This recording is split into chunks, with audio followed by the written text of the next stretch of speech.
I think I'm becoming a Raptors fan. Raptors fan being developed. The sauce. I was fading the Hornets offense, not their defense. Hey, get the sauce. Over in my head yesterday. So, what's up, everybody? Happy Thursday to you all. Normally, Thursday's a cool sports night. You get a college football game or two. You got the NFL game. Got a couple NBA games. Last Thursday was awesome. Had a lot of fun. This Thursday sucks, man. This is a horrible night. I have two bets down. I don't like either of them. I don't like any of the NBA games. I hate it all. But you know what? The last time I said I hate all my bets, I think, no, never mind. The last time I said I hate all my bets, I went 0-3. So scratch that. So yeah, we're going to go through it. It's if you're looking for a night to take off from betting on sports, it might be this one. This is a rough night to try and find some value, but let's see what these guys got. I'll share my thoughts. This first one up is Milwaukee, Memphis.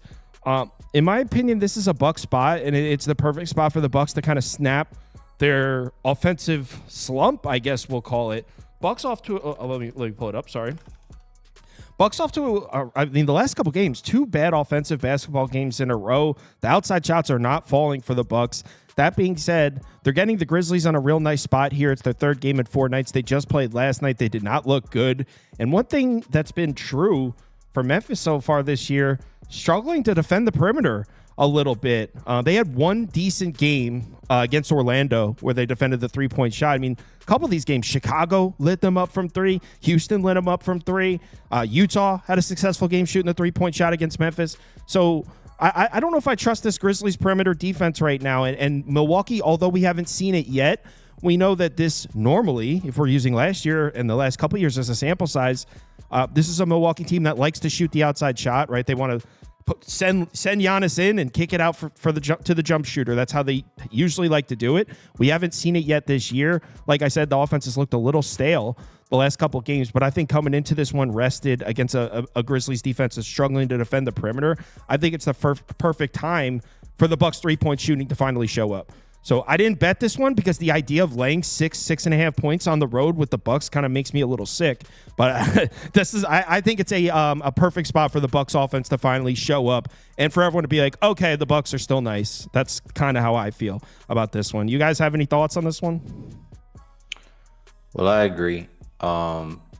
It's tough to take the Bucks and the spots. I'm gonna be real. Spots haven't really been hitting so far early in the season, but absolutely a Bucks spot.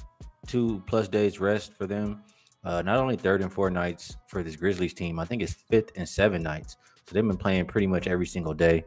You're missing a lot of guys on the roster if you look at the injury report. And the Bucks feels like, it's go time with them at 1-3. I know Giannis is a little bit frustrated. I think they can take their frustrations out on this Grizzlies team who, I can look at the schedules and nitpick for both of them, like some of the teams that they've lost to, but some of them are similar. So I'm not high on this Grizzlies team at all. I think this is one that Milwaukee can get right with. Milwaukee -6. Yeah, the reason I didn't bet it is the Bucks defense. I mean, I'm willing to give them a pass for the Celtics game, but how do you explain 122 defensive rating against the Bulls? Explain that one to me, Bucks.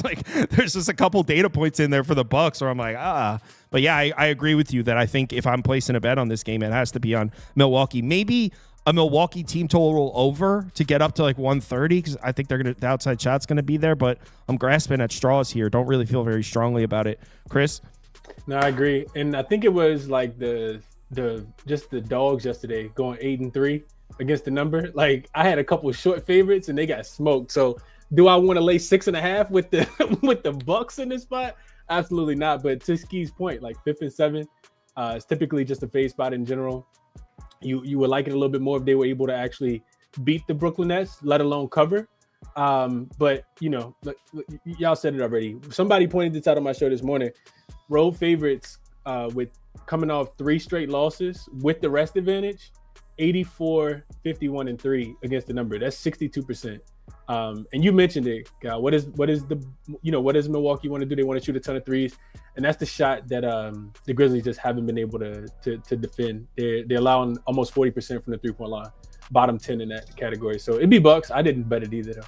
Yeah, it's so hard to get a feel of what this Memphis team is going to be this year because last year the Grizzlies the rotation we saw from the Grizzlies is going to look nothing like the rotation we're going to see from the Grizzlies this year. So I feel like I have no feel for what this Memphis team even is right now, which makes it even tougher to place a bet. So we're all leaning Bucks as a road favorite. The poll is leaning Bucks as a road favorite. What could go wrong? Absolutely. One thing about what you said, though. Go ahead, Skee. I was going to ask you about the total, but go ahead, Skee. Well, the total, that's what I'm talking about too. The Okay. total has come up already 9 points, so it's hard to go and, bet it at that point. But Grizzlies opponents are 5-0 to their team total over. Most of them getting in the 120 range. So I'm not mad. People still want to look there. Yeah, wow. I kind of thought the opposite, Skee. I looked at unrested home dogs coming off back-to-back losses as a home favorite. They were 17-9 to the under. I know that's like you're just shooting a dart that they're gonna actually play defense on the 5th and 7th nights, but those games were staying under by average of like 11 points per game going back to the 2018 season. So I was thinking that maybe we see the Bucks actually start to play a little bit defense without Desmond Bane and without Marcus Smart. Like I bet the team total over yesterday at 118.5. They scored 19 points in the fourth quarter. I think it was 18 points in the fourth quarter against a Brooklyn Nets team that was coming up overtime and had to travel. So I without Desmond Bane and Marcus Smart, I kind of feel like the Grizzlies may look like they did last year. Had to be scrappy. Like when they were dogs last year, the unders were cashing. They were just kind of I don't know. I didn't bet it either, but I lean under. The Grizzlies won both of their matchups straight up against the Bucks last year as I plus said 500 that. dogs. Mm-hmm. As And plus, they're as 8-1 against was- the spread in their last 9 against I the Bucks. said that this morning on my show too. It was the game before the All-Star break. I don't know if y'all remember. They were getting like 10 in that spot. Last game before the All-Star break, only game on that night. It was a Thursday. I vividly remember the Grizzlies going in there, like being at home, winning that game outright. I feel like that last year's Grizzlies, we can move on, but that last year's Grizzlies team, it took a few weeks for them to gel and start covering. Weren't they like absolutely terrible for a little bit? Whatever. Let's move on to Houston, Dallas, at least a better basketball game. And I lean towards the Rockets side. My opinion on the Rockets, okay, so I've bet the Rockets twice. I'm 1-1. I had them in that opener against Charlotte where they blew the lead and lost outright. And then I took them in that second game against the Spurs as road favorite. So I'm 1-1 betting this Rockets team so far. My opinion on the Rockets are I think they look pretty good. The problem is the shots aren't falling. The field goal percentage just isn't there. And in my opinion, that shit just kind of comes and goes. Like sometimes the shots just aren't falling. Maybe that could mean they're not a good shooting team also. I get that. But personally, I like how they're rebounding the ball. They're active on the offensive glass. They're forcing turnovers. They're protecting the ball. They're doing a lot of the intangibles that you like to see. And so part of me thinks like, hey, this Rockets team's playing well. Eventually the shots are going to start falling, and they're going to be a pretty dangerous team. So I lean towards that side, catching a plus 6.5, 3-possession game. The reason I didn't bet it, I was looking at the Mavericks game logs, and I don't know if this is a pattern forming, but the Mavericks have played 4 games, 2 excellent defensive games, 2 terrible defensive games. They're 2 excellent defensive games where they're 2 home games. So here they are at home, and if this is going to be a pattern where this Mavericks defense plays great at home, I don't want to jump on the train early and just start taking L's trying to play against that. Pretty sure I already took a loss fading the Mavericks at home. Yeah, I took, oh my God, the Suns. Oh, no, I didn't take the Suns. Where did I fade the Mavericks? Oh, wait, maybe I didn't fade the Mavericks at home. Maybe I'm misremembering. But, yeah, if this is going to be a thing, I mean, great defensive games. They're 2 home games. So this Mavs play great defense at home trend that might be starting is not something I really want to make a habit of fading. I lean towards the Houston side. I have nothing. Any of you guys? Yeah, I like what you're saying there because I was leaning towards the under in this game. And, I'm looking at Dallas home games. That's definitely true. But both of these teams so far this season, neither one of them are playing with pace.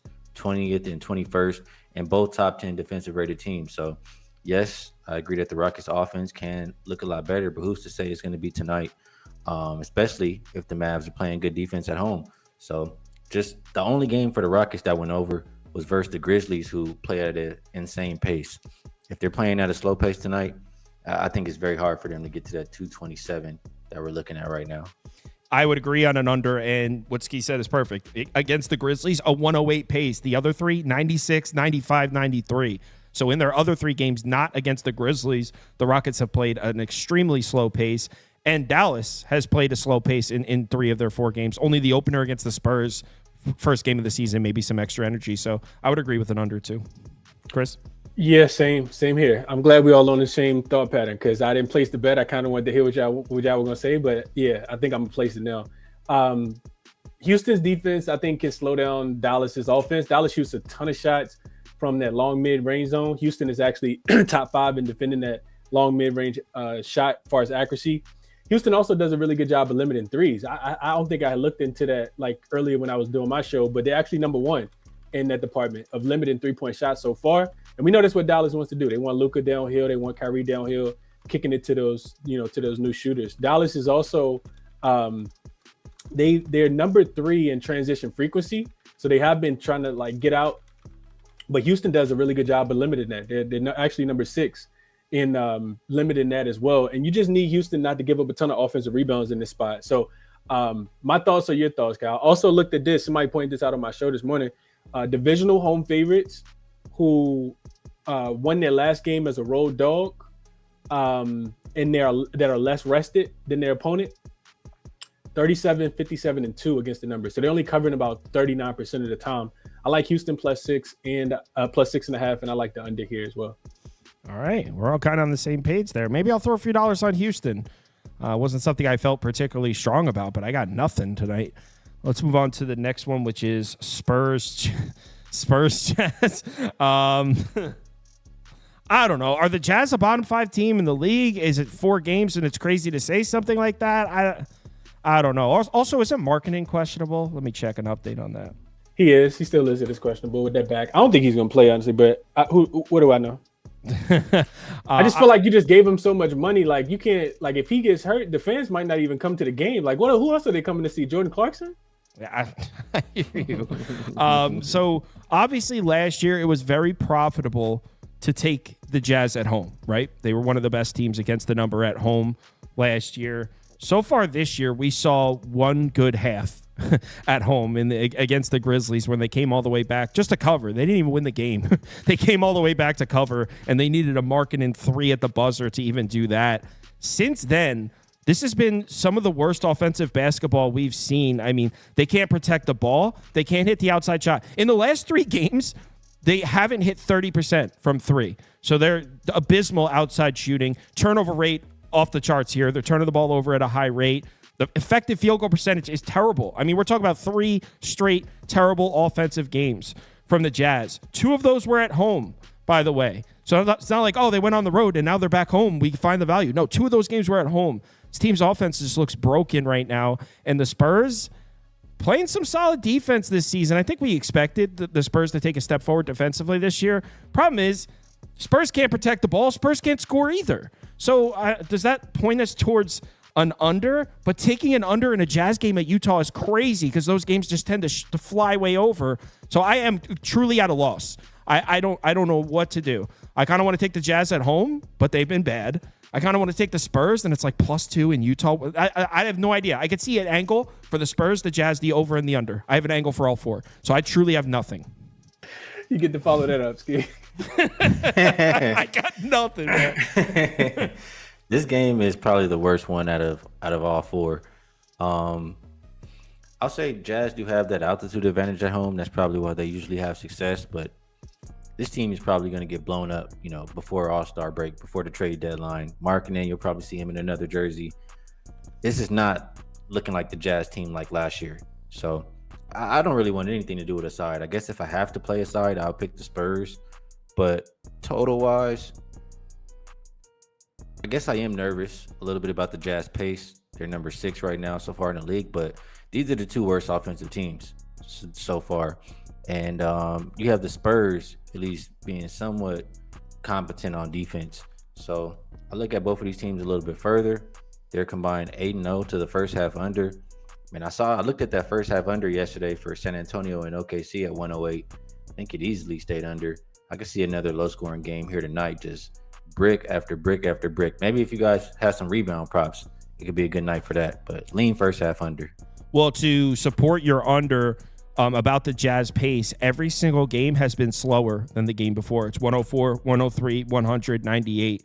So, I mean, it's only 4 games. What does that mean? But They are seemingly to slow down. They seem to be slowing down every single game. Just a 98 pace against the Kings in their last game, which is slow. 98 possessions per 48 minutes is not a lot. So, Chris?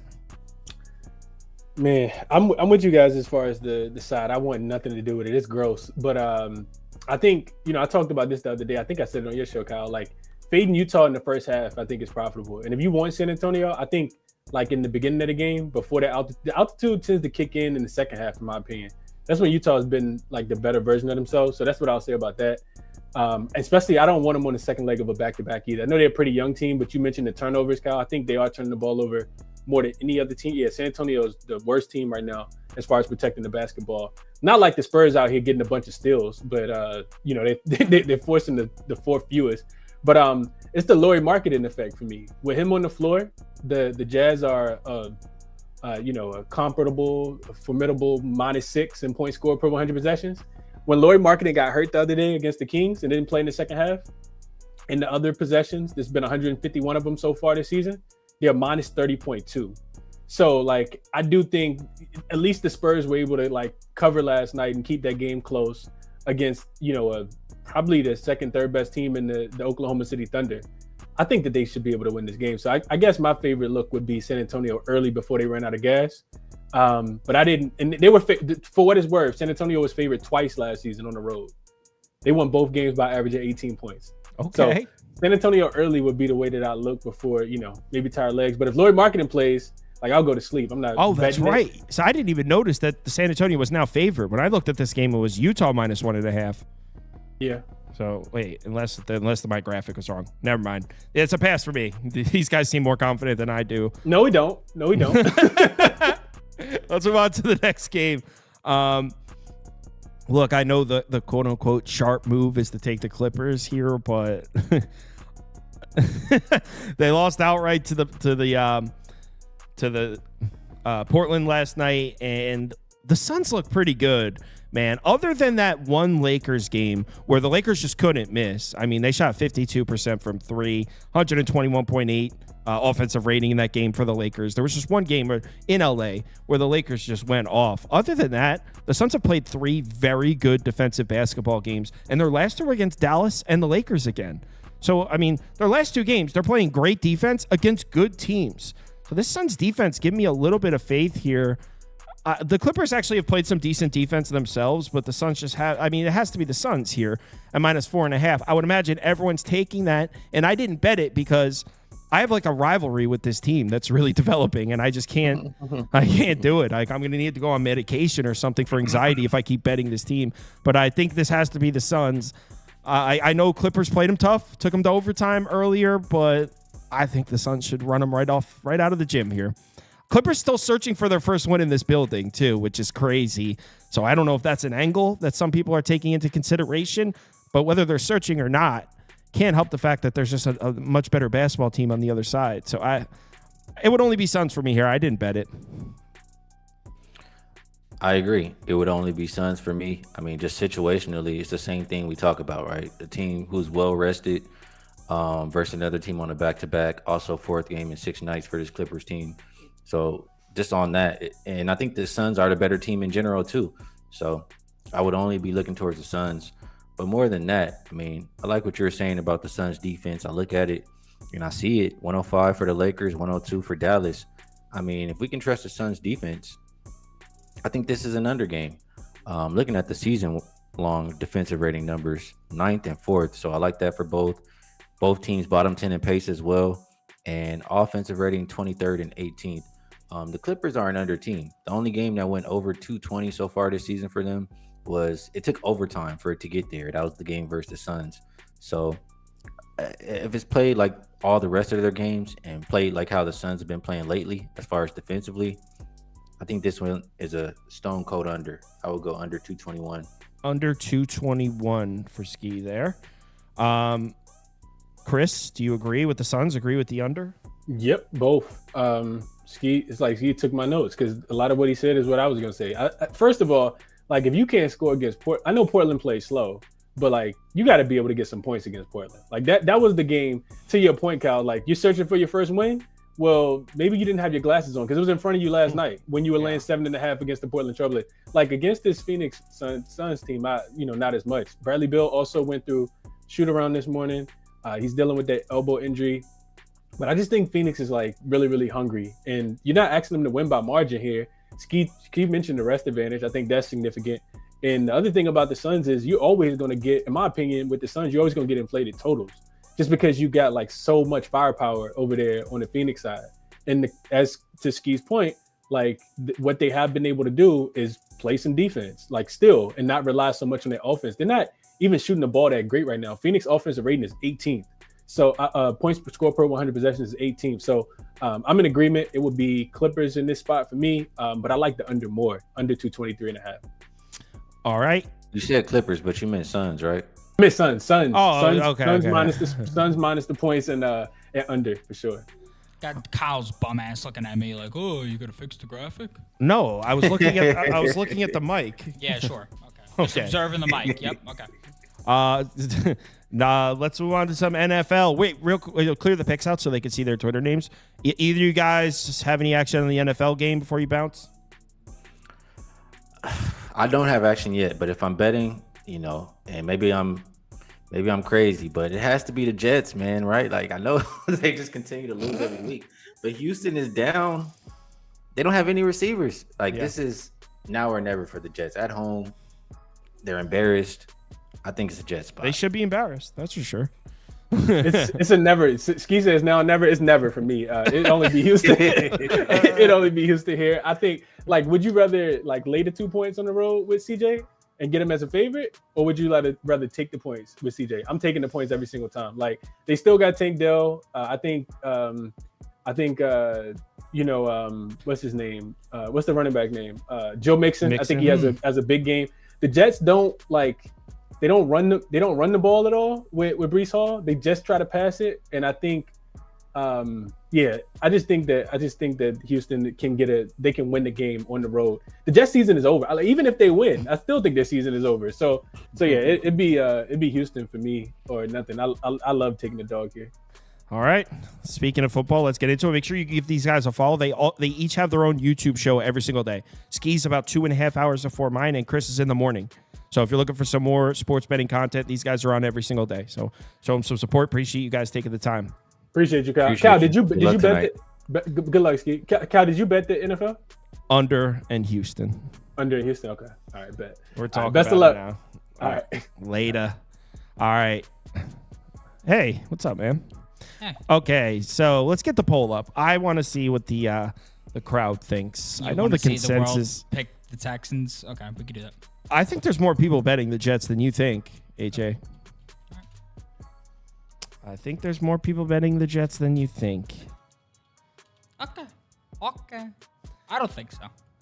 Oh, you don't think? I don't believe so. Listen, I'm at a point where I'm broken. I can't put my money on the Jets and watch them lose me money. So I'm not doing it. I can't feasibly do it anymore. So I'm not gonna.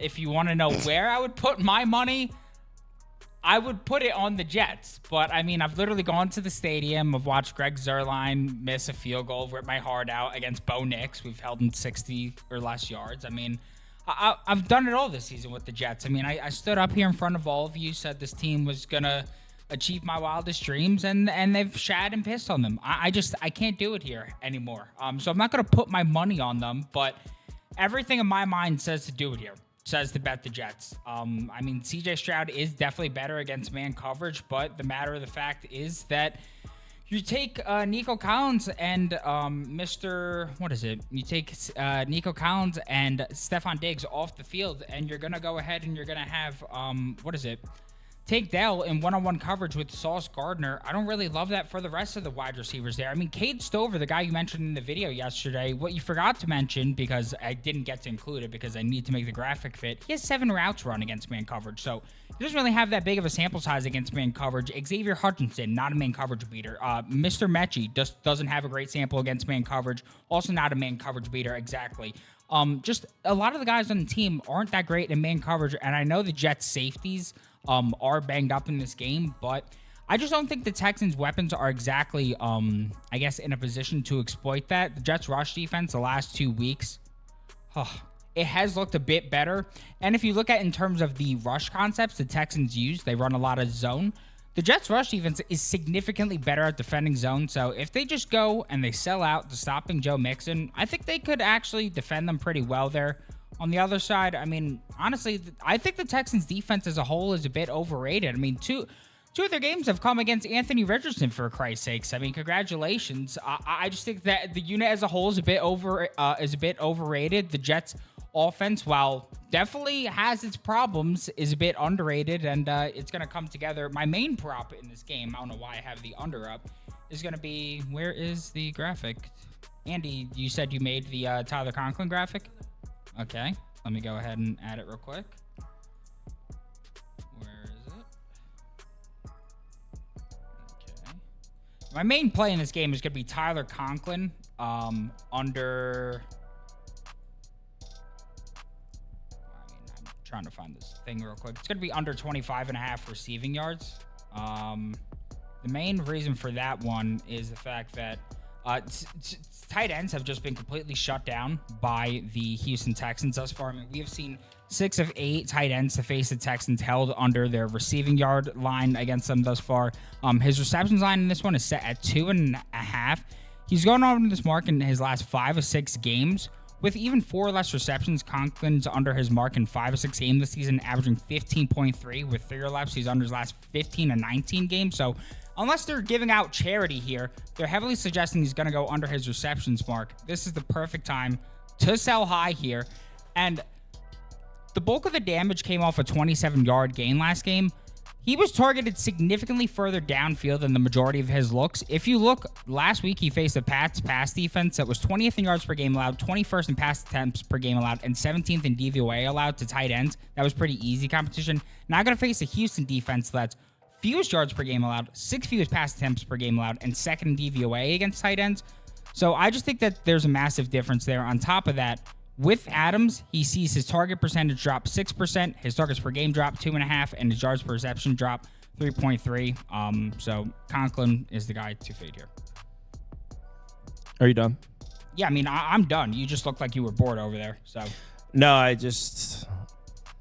I think I don't know how public the Texans really are. The Jets are winning the poll. All the comments on the YouTube video were Jets. It seems like everyone's betting the Jets, honestly. Not that I care.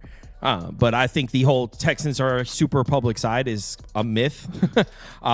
There's a ton of people betting the Jets tonight, but that's not why I'm on Houston. You can put up under in Texans for me. There's a lot of people saying, and I've even seen it in this very chat just now, that this is a buy low spot for the Jets, right? Buy low spot for the Jets. I'm sure you've heard it. I'm sure you read it today in some form on your phone. Here's the thing with a buy low spot. Yes, I understand what you're saying. The Jets have lost 5 in a row. They could have won 4 of those games. In fact, you can make an argument that if the Jets had a formidable kicker, the Jets would be sitting at 5-3 right now. Completely get it. Completely agree. I completely get that the Jets could be 5-3. I also completely get how the Texans are 6-2, and they could be 4-4. Completely get all of that. Here's the thing. The line didn't move. The look-ahead line for this game was Jets minus 2.5. It's sitting in the same spot. In order for a buy low spot to take effect, there has to be a low. They still have the Jets laying points to a playoff team. So there is no low. All what you're talking about, the buy low spot, it didn't move the market. So the market still thinks the Jets are good as hell. Which, I mean, again, I'm not saying that's a reason to bet Houston, but in order for a buy low spot, you need a low. The Jets should be catching 2.5, 3 here. Be like, wow, the market's overreacting to these losses. This is a buy low spot on the Jets. What low? It's the same line that it was in August. It's exactly the same as the look-ahead line. The market did not adjust for the Jets losing this game. The market is seeing that the Jets could have easily won. So I don't really see it as a buy low spot on the Jets. They haven't reached a low yet. The market's still valuing them the exact same as they were a month ago, as they were 2 months ago. So I don't get how it's a buy low spot on a team that's laying points to a playoff team here. And the truth is, there's something to be said that the way I feel about this Jets team right now, it kind of reminds me of Dennis Allen and the Saints in a sense that I think this team's just a little broken. And what I mean by that is, Dennis Allen's going 5-12 against the number. We're going to see several times throughout the year where this is the Saints spot. Everyone's on the other side. You take Saints plus 4.5 spot here. This is a spot. And then Dennis Allen finds a way to fumble it, and just not a profitable team to bet on because he's not a good coach. That's how I feel about the Jets. I feel like this team is just broken. It's been a quote-unquote Jet spot. It's been a quote-unquote buy low spot for the Jets every game for a month and a half. I mean, there's been games where they should have won. They should have won the Vikings game in London. They had the ball driving. They should have won the Buffalo game, the kicker. They should have won last week. I mean, they should have won. But how many times are you going to bet on a team that should have won before it's like, maybe the market's just overvaluing this team, and this team just doesn't know how to finish games? I know C.J. Stroud missing receivers is huge, and this is a nightmare spot for C.J. Stroud, by the way. People betting the Jets based on that, you're not wrong at all. Jets defense plays much better in MetLife. C.J. Stroud not as good on the road. C.J. Stroud missing his main two receivers. 100% on board with all of that. But the truth is, this Jets run defense isn't very good. Joe Mixon looks great. He's having the best year of his career. So I think the Texans are going to hand the ball off 40 times here. And at the end of the game, I can't believe I'm even saying this. At the end of the game, if this is a 17-17 game, I trust C.J. Stroud to make the play before I trust Rodgers right now. That's crazy, but like based on what we've seen, if you don't, I don't think you're watching the games. Right, he's not making the plays. The Jets have been in a spot to win games at the end every single time. Rodgers supposed to be this Mr. Clutch. He's not making the plays at the end of games, which is his value. His value is stay in the game, and Rodgers will make the plays to win the game at the end. He's not. I trust C.J. Stroud to make the throw at the end of the game more than I trust Rodgers. Yeah. So if this was swung to Jets plus 2.5, I could get there. I completely get it. Buy low spot on the Jets. The market should not have moved this much. The Jets could have won those games, but the market didn't move. So buy low spot on the Jets. You can't buy low if it hasn't moved. So yeah, I'm not betting the Jets. This team's broken, man. The under is my bigger bet, but I honestly don't even like that either. This game would be a pass if it was on Sunday. So it's Thursday Night Football. We're going to bet it.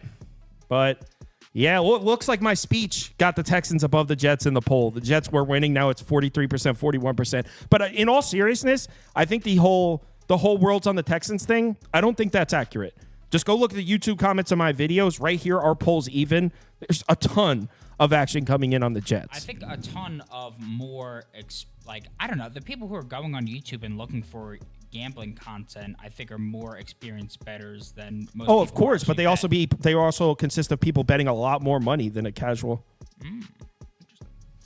Interesting. That's a good point, my friend. Well, so you know that guy?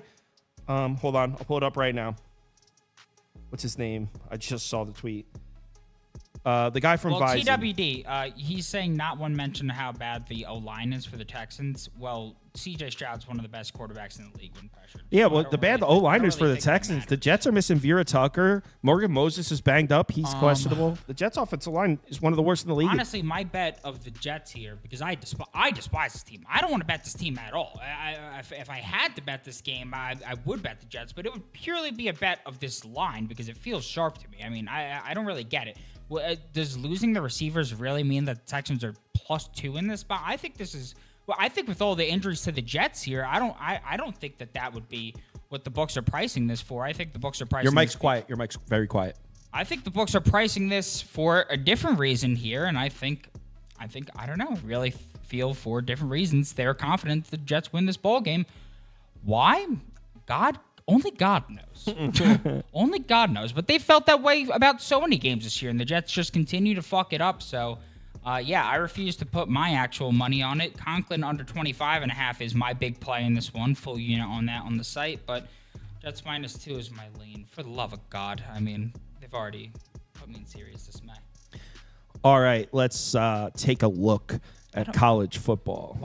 Who said somebody somehow took a dig about me saying something about Stroud? I said nothing bad about Stroud. He said he's one of the best when handling pressure. I said he's one of the best quarterbacks in the league handling pressure. I mean, people, seek help.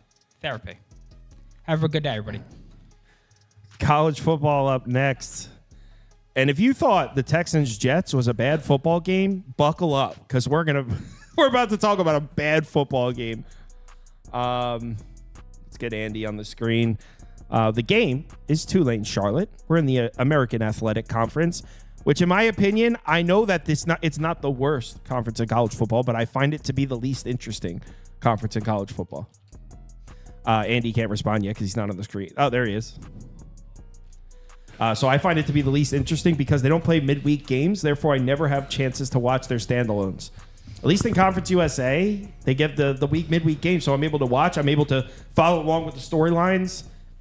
American Athletic Conference. When do you have time to watch those games? They're on Saturday afternoon. Like, in case you haven't noticed, there's better games on Saturday afternoon. So, personally, I said Charlotte or pass in the video that I uploaded last night.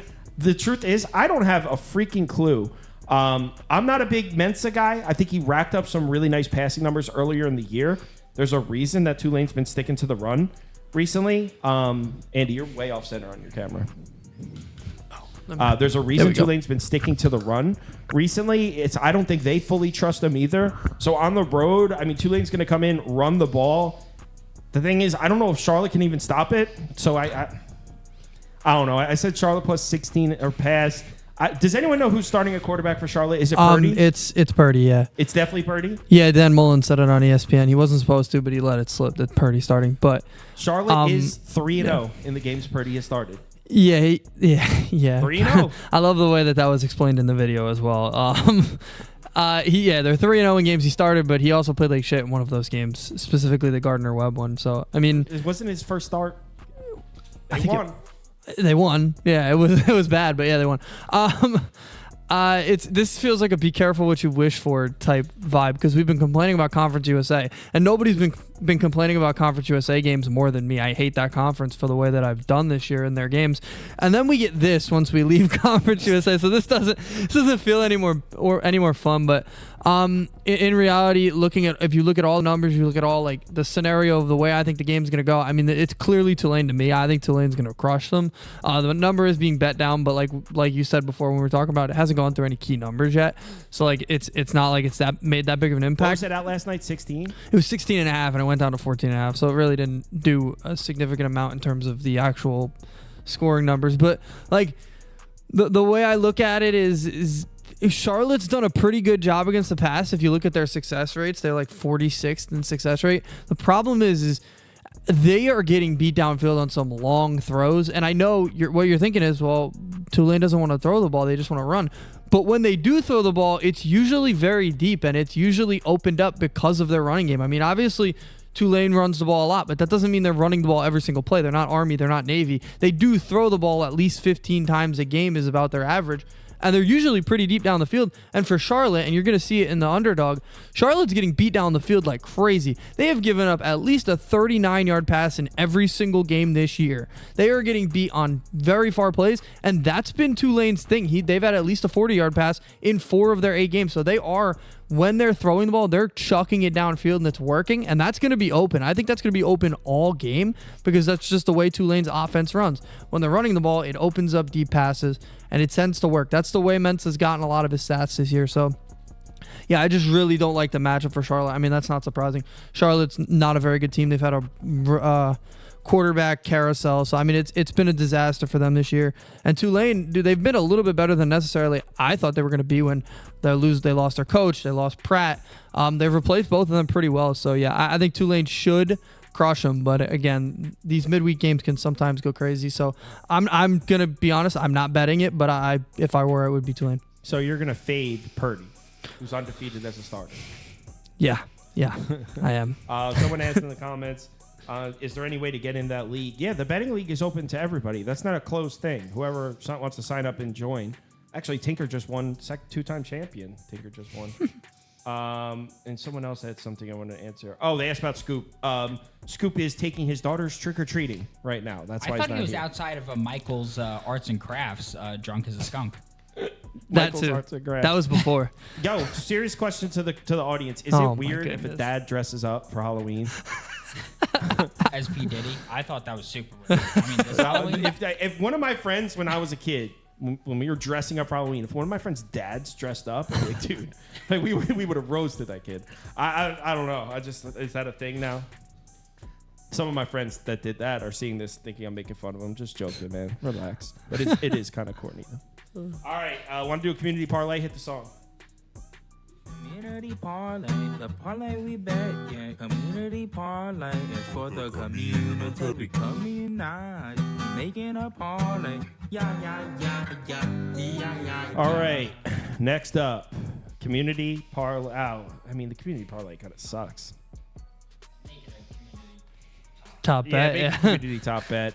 We'll do that. Yeah, my mic's really quiet too. Wow, I see.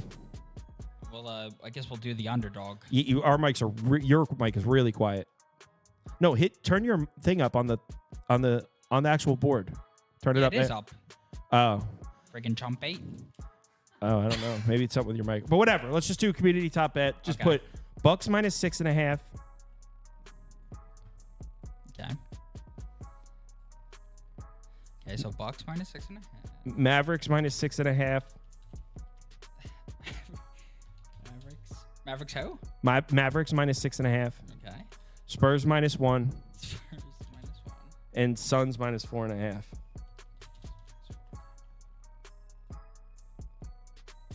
Someone goes, I'll put an end to the community parlay streak. I'll tail it.